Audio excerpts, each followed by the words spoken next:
My question is, what do you do in terms of learning when you do not have equivalents in the past to learn from?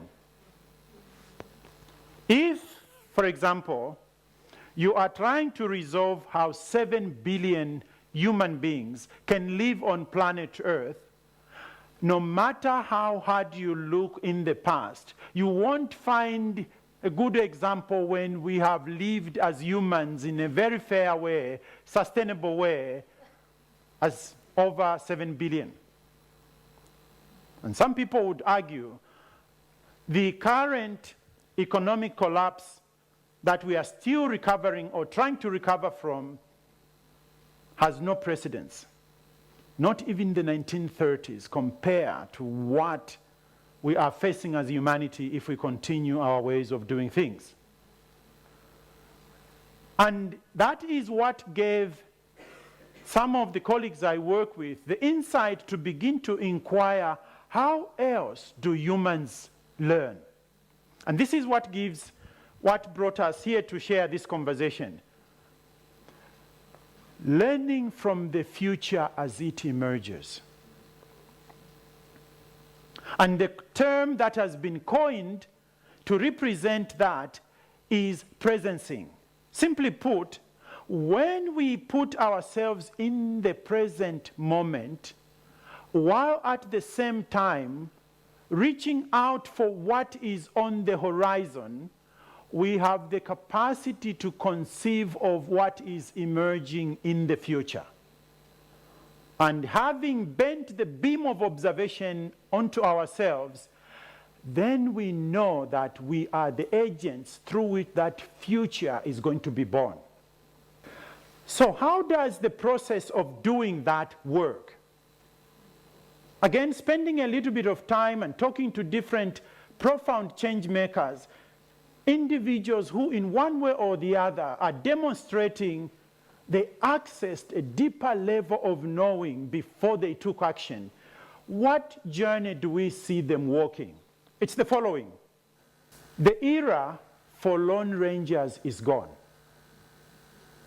When we could rely on one hero who would appear from nowhere and do the magic and solve all our problems, the era for Lone Rangers is gone.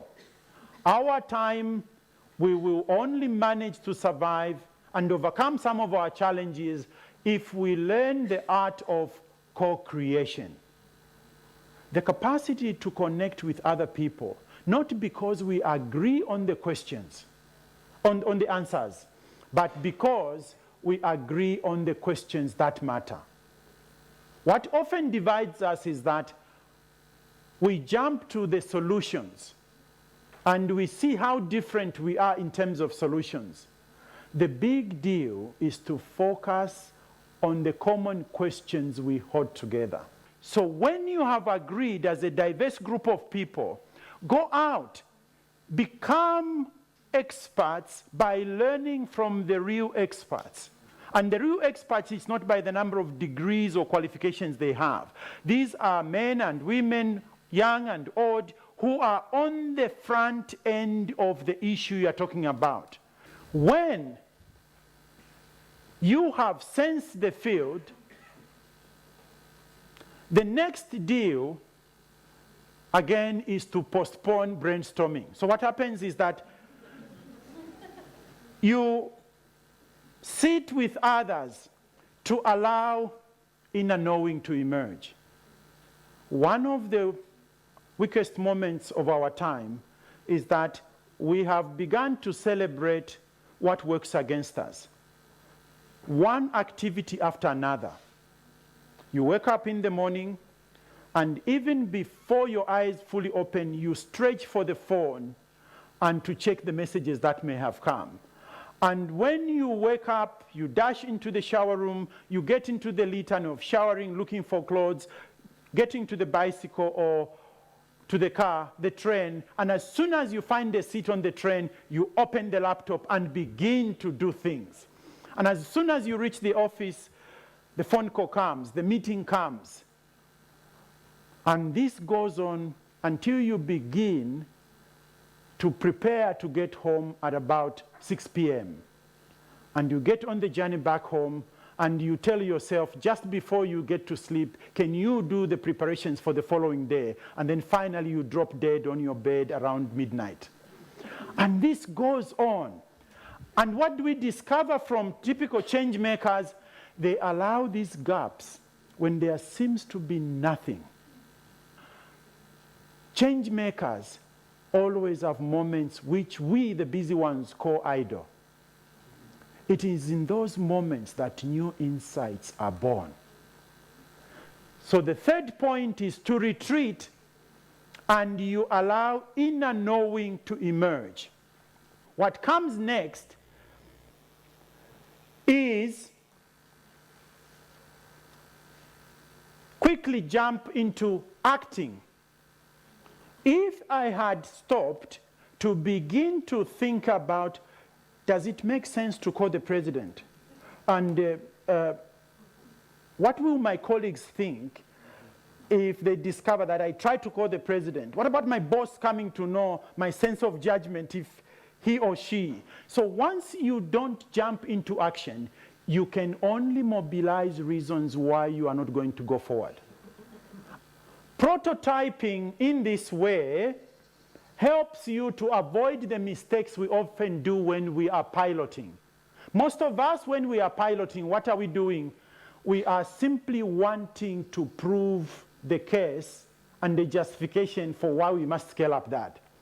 True prototyping is anchored on the following: fail often in order to succeed sooner. So failing is part of the deal. Fail often in order to succeed sooner.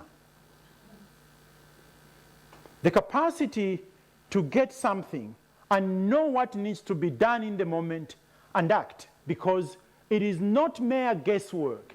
You have summoned all your ability, all your faculties to perceive that which is about to be born, and it wants to use you as a vessel for arriving in the present moment.